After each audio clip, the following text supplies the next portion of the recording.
Бәріміздің 6 баламыз бар. Сендерге үкімет беріп отыр ма? 280 мың, 300 мың ба?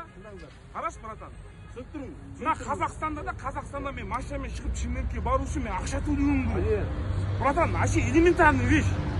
Қалай сонда ол, братан? Айтшы өзі. Сіз қазақсыз ба? Сіз қазақсыз ба? Бәрі, жоғарыда отырған бәрі қазақ.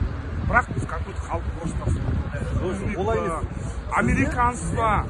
Осы елдің балданымыз. Осы ел, аға дұрыс па, аға? Сіз өзіңіз сындап тұрсыз бағанымыз. Мен сізге айтайын, түсіндіріп өтейін.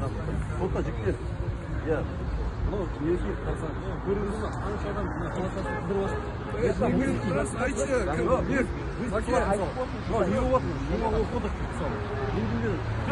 біз бұзбаймыз. Үндеу жібереміз. Үндеу жібереміз. Жаңаөзеннің халқына тиіспесін. Баяғыда қырып тастамасын, атып тастамасын. Олар ешқандай болмайды. Мен сізге айтайын.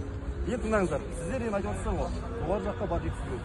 Жоғары жақтың осы жердегі өкілдері